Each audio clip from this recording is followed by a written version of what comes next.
Meanwhile, Eagles fired their head coach Doug Pederson after a tumultuous year marred with controversy. Pederson went 42-37-1 in 5 seasons, leading the Eagles to the only Super Bowl title in team history before going 4-11-1 in 2020. Quite the turnaround. Owner Jeffrey Lurie said the decision to move on from Pederson was not specific to quarterback Carson Wentz or one position group, focusing instead on the regression of the offense overall. But Stephen A., do you think this was the right move to fire Doug Pederson?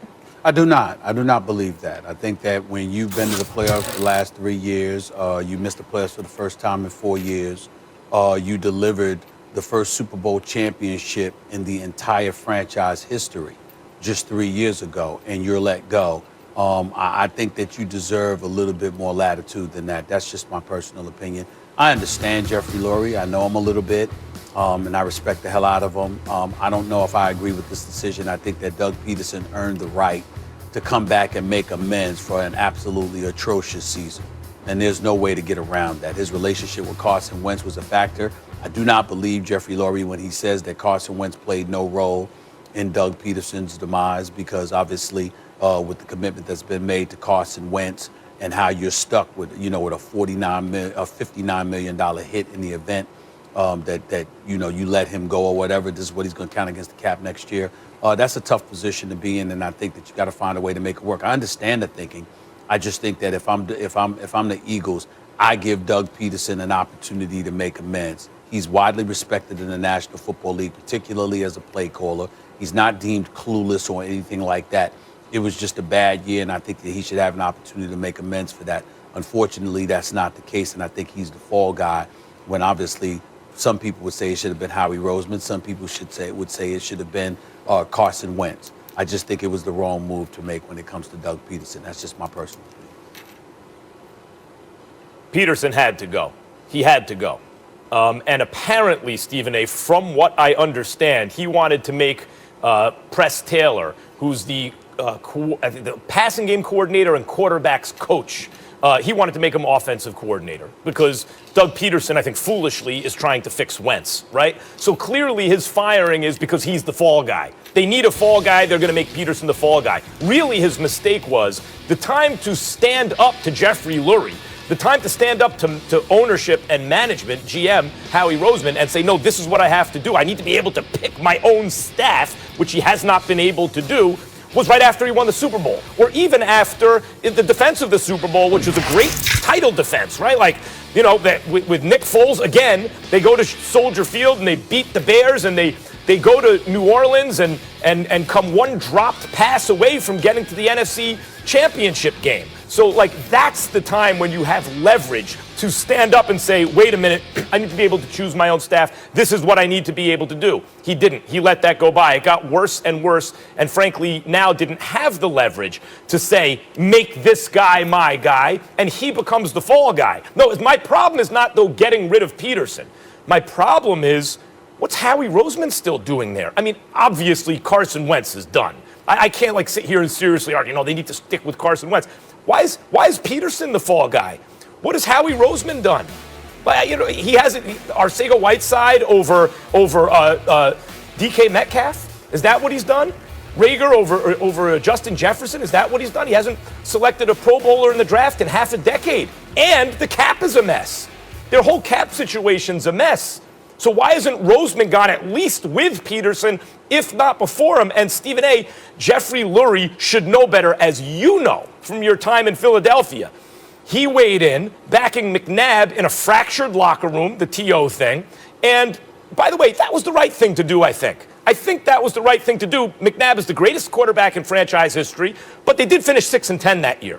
And taking sides, even if it was the right thing to do, maybe it wasn't smart in that moment, but at any rate, that should have informed him what that can do to a locker room. This locker room clearly prefers Jalen Hurts. And what it seems like is that Carson Wentz wields a lot of power to the point where the coach becomes the fall guy.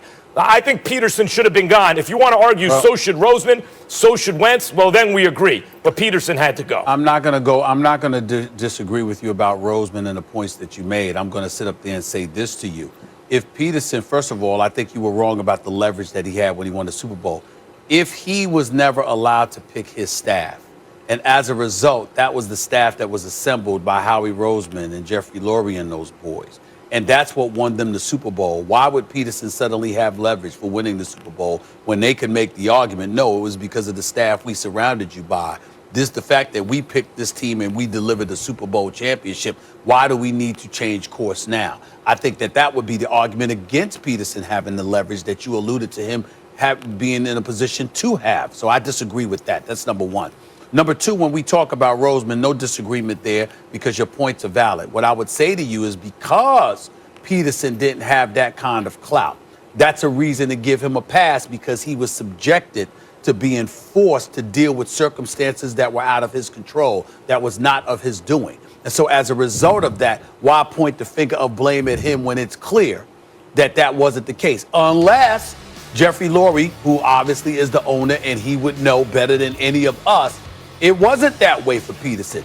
That's why Pederson is gone, because he gave the power to Pederson, power that we may not have known that Pederson had, and Pederson was the one who made those calls instead of Roseman.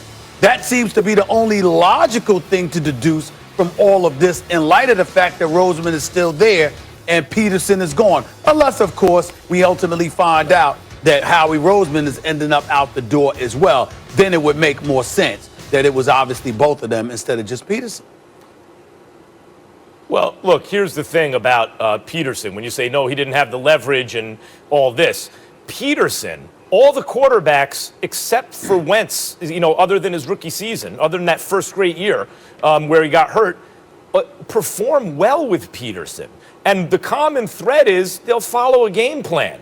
Like Carson Wentz, Stephen A. clearly at some point got the message that he doesn't have to listen to Coach.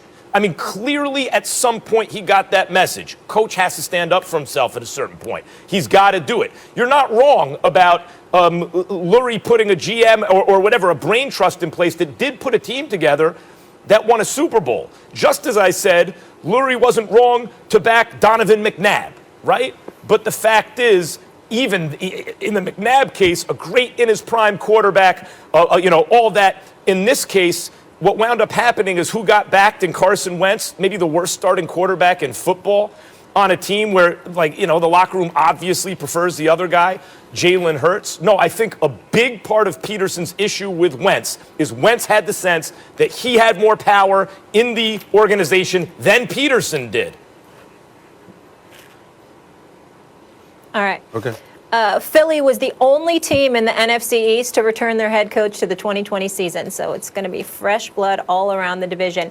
We'll leave it there, fellas, but we know that subject is not done. When we come back here on First Take, it wasn't the night Justin Fields had hoped for to close out his Buckeye career, but should he now be concerned about what it means for his NFL future? Did he hurt his stock? We tackled that. Plus, Bill Belichick